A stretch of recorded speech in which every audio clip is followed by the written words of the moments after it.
Welcome students in online classes of Divine Public School. Students, class first year and second year की ये 5th video है। Complex sentence का formation किस प्रकार से किया जाता है, इसके रूल्स को जानने के लिए। आप जानते हैं स्टूडेंट्स कि कॉम्प्लेक्स सेंटेंस में एक प्रिंसिपल क्लॉज होता है और एक या एक से अधिक सब ऑर्डिनेट क्लॉज होते हैं, जिनको हिंदी में आश्रित उपवाक्य कहा जाता है। और आप भली भांति जानते हैं कि ये सब ऑर्डिनेट क्लॉज, पिछली वीडियो में मैंने बताया हुआ था कि ये सब ऑर्डिनेट क्लॉज 3 प्रकार के होते हैं: noun clause, adjective clause and adverb clause. ठीक है स्टूडेंट्स, हम कॉम्प्लेक्स सेंटेंस की तह तक पहुंचेंगे, उसके एक एक पॉइंट्स का डीपली एक्सप्लेनेशन मैं करूंगा और आप ध्यान से इसको समझिएगा। ठीक है स्टूडेंट्स,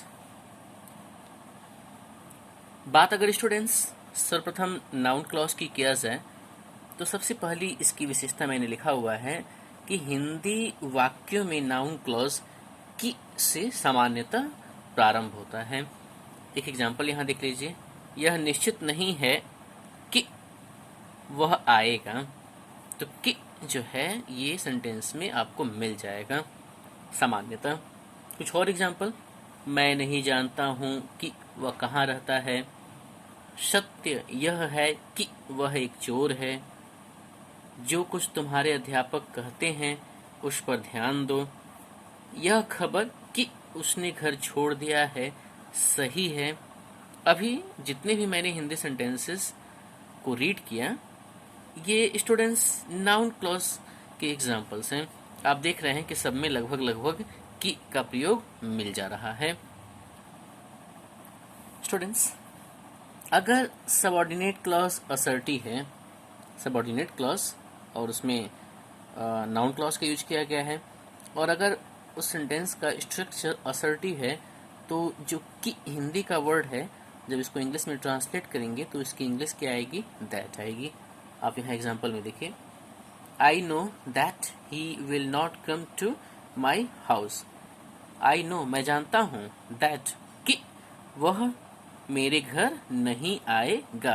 तो की मीनिंग यहाँ क्या यूज हुई है, दैट यूज हुआ है, क्योंकि सबऑर्डिनेट क्लॉज का जो स्ट्रक्चर है वो क्या है, असर्टिव सेंटेंस है। एक और एग्जाम्पल आप सुनिए, सत्य यह है कि वह एक चोर है। The truth is that he is a thief. आपने देखा कि जो सेंटेंस मैंने अभी नरेट किया उसका जो नाउन क्लॉज है वो असर्टिव था, तो वहां की मीनिंग क्या यूज की गई, इंग्लिश में दैट यूज किया गया। नेक्स्ट रूल आप देखिए स्टूडेंट्स, अगर सबऑर्डिनेट क्लॉज इंट्रोगेटिव है तो उसमें जो की के लिए इंग्लिश वर्ड यूज किया जाता है वो क्वेश्चन वर्ड ही होता है। एग्जाम्पल आप देखिए, आई डू नॉट नो, मैं नहीं जानता, वेयर ही हैज गॉन, कि कहाँ, वेयर की मीनिंग क्या निकल रही है, कि कहाँ, मैं नहीं जानता कि वह कहाँ गया है। तो आपने देखा कि कहाँ, तो की मुख्यतः मीनिंग क्या निकलती है, जो क्वेश्चन वर्ड होता है वही उसके लिए यूज किया जाता है। इससे पहले आपने देखा कि अगर असर्टिव है तो दैट का यूज किया जाएगा, और अगर सबऑर्डिनेट क्लॉज इंट्रोगेटिव है तो वो क्वेश्चन वर्ड का तो काम करता ही है, साथ ही साथ की भी मीनिंग उसी क्वेश्चन वर्ड वाले वर्ड से निकलती है। नेक्स्ट रूल है स्टूडेंट्स कि यदि आप देख रहे हैं कि प्रिंसिपल क्लॉज भी अगर इंट्रोगेटिव हो, सबऑर्डिनेट क्लॉज भी अगर इंट्रोगेटिव हो, तो क्वेश्चन वर्ड कहाँ यूज किया जाता है। यदि प्रिंसिपल क्लॉज और नाउन क्लॉज दोनों ही क्वेश्चन वर्ड वाले हों, प्रश्नवाचक हो, तो प्रश्नवाचक चिन्ह जो होता है वो सेंटेंस के लास्ट में आता है, बीच में नहीं आएगा। कैन यू टेल मी, यहाँ क्वेश्चन मार्क नहीं यूज किया गया है। What he does there, question word कहाँ आएगा, लास्ट में आएगा। क्वेश्चन मार्क कहाँ आएगा, सेंटेंस के लास्ट में आएगा। तो आपने देखा कि रूल नंबर 4 में मैंने बताया कि अगर प्रिंसिपल क्लॉज सबऑर्डिनेट क्लॉज दोनों इंट्रोगेटिव हो तो जो क्वेश्चन मार्क है वो सेंटेंस के लास्ट में यूज किया जाता है। नेक्स्ट रूल है स्टूडेंट्स कि प्रिंसिपल क्लॉज अगर असर्टिव है और सबऑर्डिनेट क्लॉज अगर इंट्रोगेटिव है तो क्वेश्चन मार्क सेंटेंस में यूज नहीं किया जाएगा। Pay attention to what your parents से, क्वेश्चन वर्ड यूज किया गया है। ये सेंटेंस जो है ये इंट्रोगेटिव में है, लेकिन क्वेश्चन मार्क यूज नहीं किया जाएगा अगर प्रिंसिपल क्लॉज असर्टिव में है और सबऑर्डिनेट क्लॉज अगर इंट्रोगेटिव में है। नाउन क्लॉज सबऑर्डिनेट क्लॉज के अंतर्गत अगर आ रहा है और अगर वो इंट्रोगेटिव है तो इस कंडीशन में। स्टूडेंट्स, नेक्स्ट रूल है ये अगर प्रिंसिपल क्लॉज प्रेजेंट टेंस में है तो सबऑर्डिनेट क्लॉज के अंतर्गत जो नाउन क्लॉज आता है उसका टेंस कुछ भी हो सकता है। देखिए, do you know present tense indefinite, that Mohan was absent yesterday past का यूज किया गया है। ऐसा ना समझिए कि प्रेजेंट के साथ पास्ट का कॉम्बिनेशन नहीं हो सकता। अगर प्रिंसिपल क्लॉज प्रेजेंट में है तो सबऑर्डिनेट क्लॉज के अंतर्गत अगर नाउन क्लॉज आता है तो हम उसका टेंस कुछ भी रख सकते हैं। सेंटेंस में फीलिंग के अकॉर्डिंग वो डिफर हो सकता है। यहाँ मन में भ्रम की स्थिति कतई नहीं होनी चाहिए। स्टूडेंट्स, नाउन क्लॉज के बाकी 5 पार्ट्स और आपको पढ़ना है। यहाँ जो अभी इस वीडियो में मैंने मेथड यूज किया, ये हिंदी सेंटेंसेस को इंग्लिश में ट्रांसलेट कैसे करेंगे, उसकी मीनिंग कैसी निकलेगी, इस विधि से मैंने आपको ये टीच किया। काफ़ी हेल्पफुल होगा ये। तो हम पार्ट पार्ट में डिवाइड करके जो है वो स्टडी करेंगे ताकि कॉम्प्लेक्स सेंटेंस और कंपाउंड सेंटेंस जैसा इसका नाम है उसमें आपको दिक्कत ना हो। ओके स्टूडेंट्स, तो ये छोटा सा पार्ट, और अब इस वीडियो के अंत में ये होमवर्क है आपके लिए जो आपको इंग्लिश में ट्रांसलेट करना है। फर्स्ट स्टेप है स्टूडेंट्स ये नाउन क्लॉज को सीखने का। कुल मिला के 3 स्टेप में मैं आपको नाउन क्लॉज बताऊंगा।